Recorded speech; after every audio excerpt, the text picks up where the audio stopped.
The spheres of influence. There are numerous factors which govern whether we will attempt to hoover you post-escape or post-discard. Some of these factors determine the style of hoover, whether it will be malign or benign, and also how often the attempts will be made. There are several considerations which have a material impact on whether a hoover will occur, and one of the most significant ones is the sphere of influence and your relationship to it. Imagine, if you will, me. Now, I know you may do this often as your guilty little secret, but we haven't got time for that at the moment. Here I am, sat at home, or in the office, or walking between bars. Let's take an instance of me being in a bar. What is my sphere of influence? To be accurate, there are actually several. They vary in applicability and range.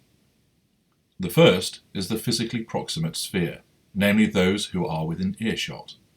That is the closest sphere of influence, and unsurprisingly, the most dangerous for you. It is within this sphere of influence when the full range of charismatic and magnetic charms can be deployed in order to pull you back into my influence. Anybody who I can speak to or listen to, be sat with or dine with, stand next to or be near, is in this sphere of influence. The second sphere is the eye line sphere. This is the sphere where I can see you or you can see me. We may be across the street, on the other side of a field, up in an office, walking across a plaza, across from you on the piste. If we can see you or you can see us, then you are in this sphere. I may not be able to communicate with you other than to shout or wave, but it remains a sphere of influence. Accordingly, this is why, when we seek to hoover somebody, we may not be able to speak directly with them, but we can position ourselves stood across from your house, on the other side of the street, or waiting across the square from where you leave work. The third sphere of influence is our reach through our coterie and our lieutenants. Whether these people are our friends, inner or outer circle, colleagues, minions, or family, if they operate as our lieutenants or our coterie, they form part of a sphere of influence. If you speak to these people, therefore operate in their first sphere, or they see you or you see them, therefore in the second sphere, you are caught within my third sphere of influence. Rest assured that news of your appearance in the spheres of influence of my lieutenants and my coterie will be relayed to me. This may be in person, by telephone, text or email message, but the news will reach me. This will also allow me to send information to you by proxy, as my coterie and lieutenants tells you about what I'm doing, who I am with, and so on and so forth. The fourth sphere of influence is our reach through the telephone. I do not mean by text messages or Facebook Messenger, but actually speaking on the telephone.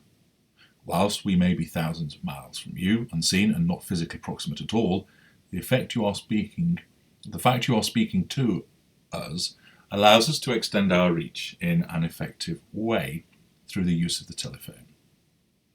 FaceTime and Skype are similar applications which fall within this sphere as well. Next, there is the fifth sphere of influence, which manifests through the sending of text messages, emails, letters, notes wrapped around bricks thrown through your window, smoke signals, etc. There is no actual speaking to one another. There is no third party involved. There is no physical proximity. This is the fifth sphere. Finally, there is the sixth sphere of influence, which is my mind. You may pop up in my mind for no reason whatsoever. It might be because I hear a song which reminds me of you. Or I walk past where you used to live, and I am reminded of you. In all other respects, I have deleted you from my mind post-discard or post-escape, but then something happens, either triggered by something or just a random recall, and there you are, in my mind, and in my thoughts, and therefore you have entered the sixth sphere of influence. Following your escape or your discard, we will operate all 5 of these spheres in an attempt to hoover you. Once you appear in any or all of these spheres of influence, this will encourage us to effect a hoover, because it amounts to a Hoover trigger. Of course, the Hoover execution criteria, which I have mentioned in a separate recording, have to be met. Thus, if you have been effecting no contact and then I see you on a bus travelling along the high street, you have entered my second sphere of influence. You have come to my attention. You are on my radar. This may cause me to wave at you and get your attention, or run along the road to catch up with the bus and board it, so I can bring you into my first sphere. I may be minded then to make efforts to contact you in some other fashion, but the fact that you have so close to me appeared in my sphere does 2 things. 1. It alerts me to you.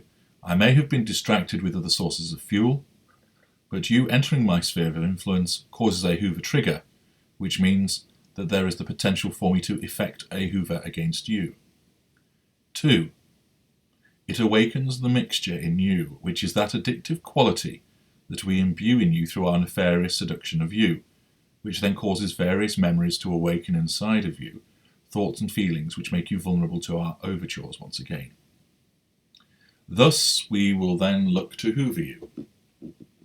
We are reminded of you, and this calls into mind the potent Hoover fool that is an offer. Secondly, you are at a heightened risk of the Hoover succeeding because of the effects of the mixture that already lurk inside you, placed there by us some time ago when we seduced you. Sometimes we seek to draw you into our sphere of influence. If we wait around outside where we know you work, we are trying to draw you into our sphere of influence. More often, however, it is you that enter our sphere of influence, either deliberately or inadvertently. For example, you may decide you need to return some of our property, and you call round to drop it off. You have entered our first sphere of influence. Through this act, and you then run the risk of being hoovered. Alternatively, it is late at night, and we are on your mind, but you are not on ours, and you cannot help but send a text message asking us how we are doing. By doing this, you have entered our fifth sphere of influence. Any step or act which brings you to our attention, whether in person, on the phone, through others, or through technology, is you entering a sphere of influence and causing a Hoover trigger. You, of course, can influence how many of these spheres of influence operate with regard to you. Stay out of our way and ensure that we do not know where to find you, and you will prevent spheres 1 and 2 from working. Ensure that you are never mentioned to our friends, and that you avoid any contact with those who are our lieutenants and our coterie, and you destroy the third sphere. Avoid that temptation to ring us, and you destroy the fourth. Ensure you never message us, do not send emails, or even an application request, and the fifth sphere is countered. The only one which you have no influence over is the sixth sphere. You may just pop into our minds from time to time, and there is nothing that you can do about that. You should draw some slight comfort, however, from the fact that post-escape and post-discard, if you have survived the initial Grand Hoover, namely our attempts to draw you back in,